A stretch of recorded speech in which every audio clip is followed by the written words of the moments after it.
Hello, you're watching TVP World Talks. I'm Jonasz Rewiński. Now, the Trump administration is making another push towards peace in Ukraine, with in-person talks with President Zelenskyy to be followed by a meeting with Vladimir Putin. And that summit is expected to happen in Budapest. Yet doubts linger as to whether this could result in more unnecessary harm to Ukraine's population due to Putin's stalling tactics. What options does Ukraine have as Russia continues its relentless campaign of terror while trying to make the world believe it is open to peace talks? Well, joining us now today is Mariia Ionova, Ukrainian MP, co-founder of the Ukrainian Women's Congress. Hello and welcome to TVP World. Thank you for the invitation. Thank you. So let's talk about Budapest. The choice of venue for the upcoming meeting between Trump and Putin is somewhat controversial now, isn't it? First of all, it's not, yes, it's about also the place and the country. But for Ukraine, it's more important about the actions and the results.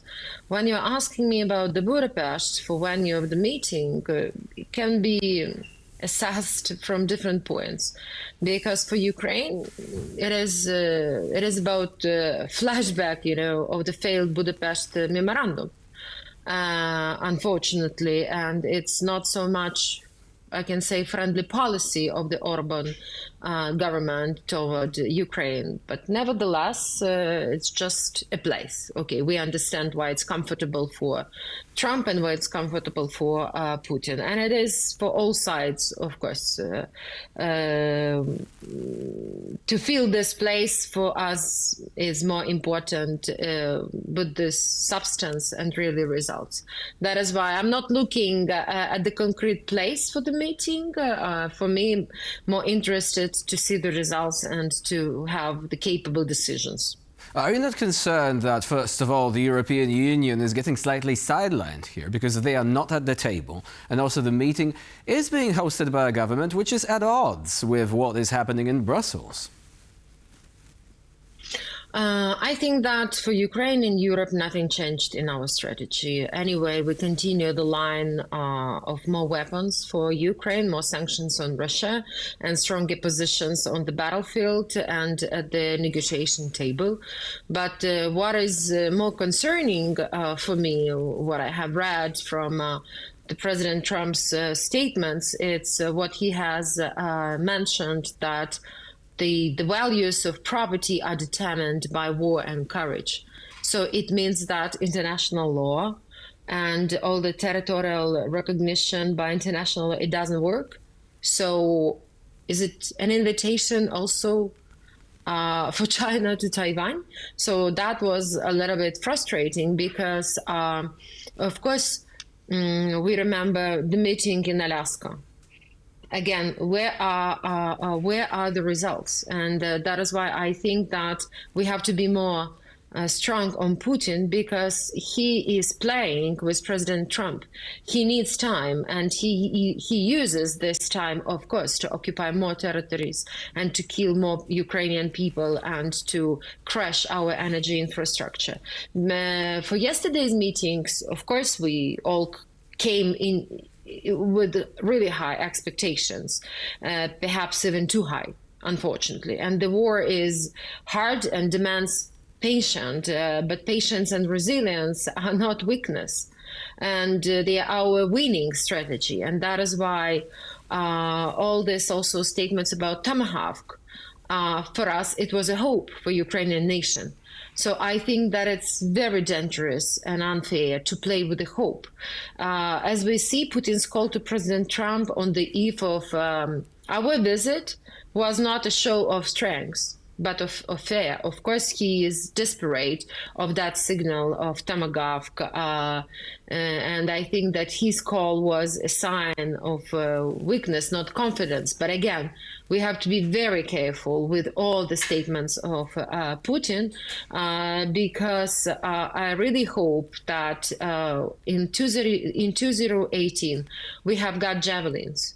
So I hope that all these talks about Tomahawks will be the reality, not only the talks, because the very debate about Tomahawks already creates pressure on Moscow, and that is why now we have this results, this meeting in Budapest. But again, don't forget that Putin, he is providing this war, not only against Ukraine. That is why he doesn't want to meet with Zelenskyy. It's his war against NATO countries. It's his war against freedom. It's his war against democracy. And that is why we have to be Ukraine is resilient for 11 years because we are fighting for our, of course, European, also democratic future. And we are on the borders of the Eastern European borders. We are fighting and we are paying very high price.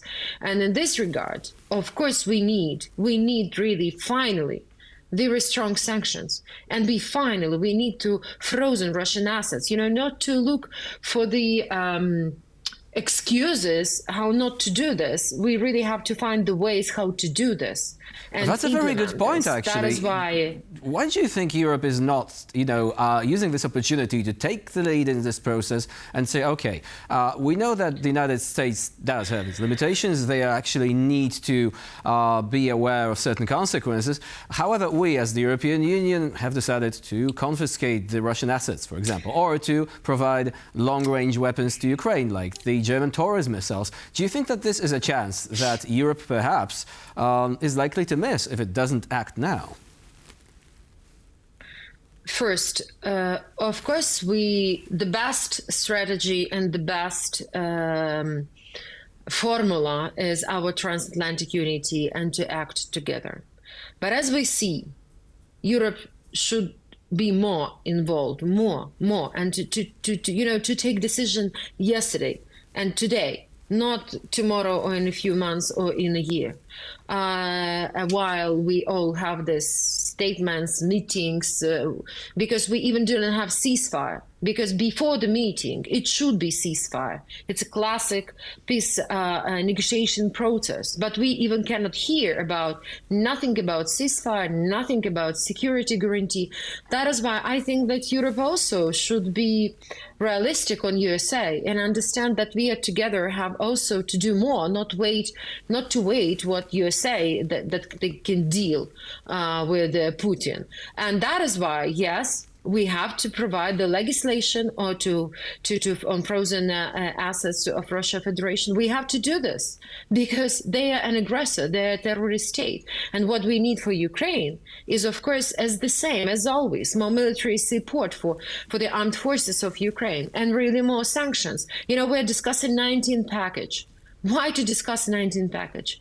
We will discuss with you. You probably wanted me to discuss 25th package, but I don't know if as they're moving too fast. Kupiansk is already full of Russians.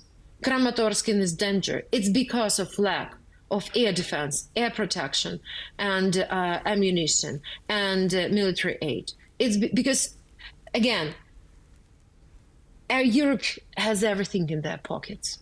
We just need more political will, more, because it's mutual cooperation. It's cheaper for Europe now when Ukrainians are fighting.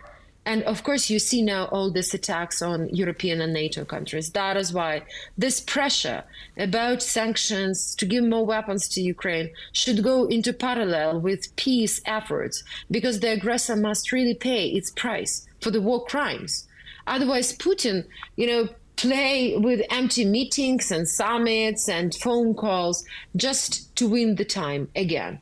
And while this, what is the problematic situation in Zaporizhzhia nuclear plant.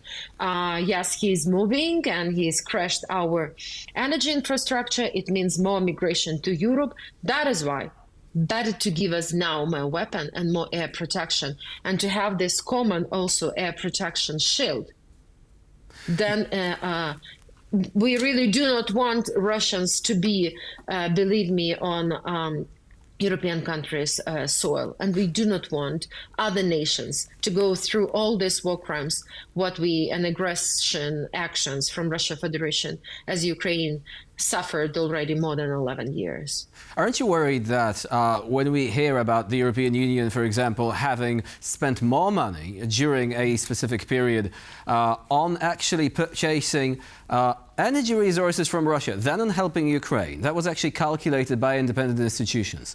And also the fact that there are companies still operating on the Russian market that have not left that market, despite the many years of war, the many reports of war crimes carried out by the Russians, that the European Union is being paralyzed by business interests, which are still somewhere there in the background. And people making business, they don't really care about war crimes. They don't care about Ukrainian children being abducted. They care about the bottom line, about the profit. And that this is the fundamental issue with the decision-making process that has to take into account that internal resistance. Thank you so much for your position, and more media will raise such problematic issues. I think more operative decisions will be, because believe me, we are saying this not even more than 3 years when full-scale invasion has been started. Before, when we had all these military Russian troops around our border, we were asking, please, be aware, because this is the complex of actions.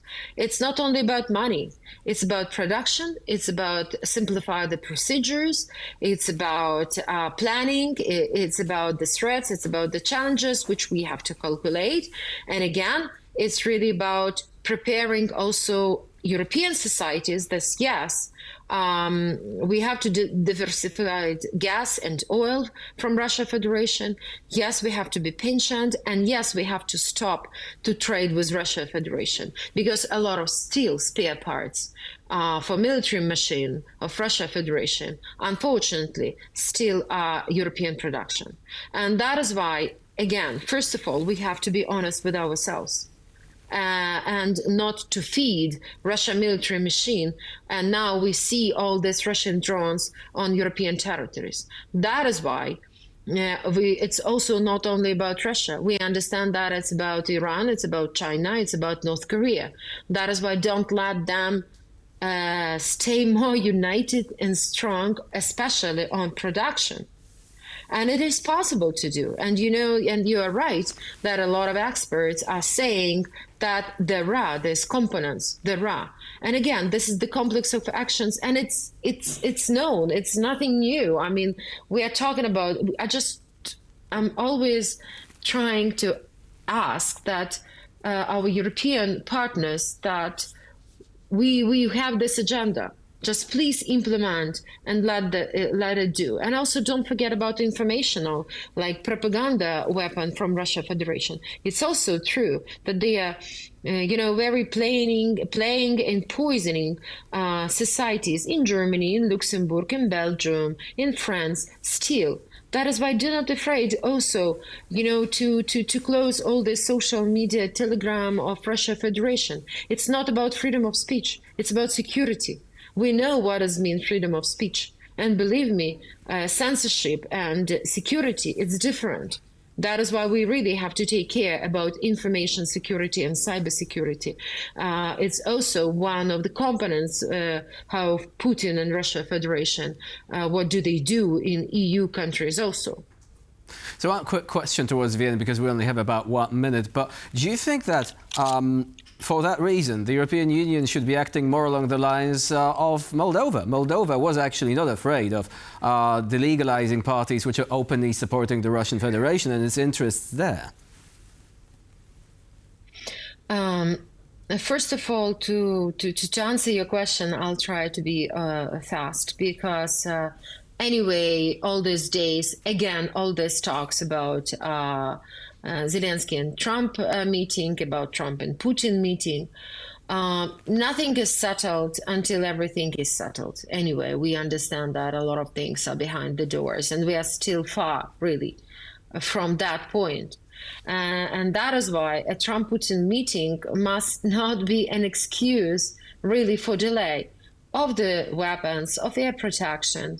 On the really contrary, it should become an impetus for stronger and clear decisions in support of Ukraine.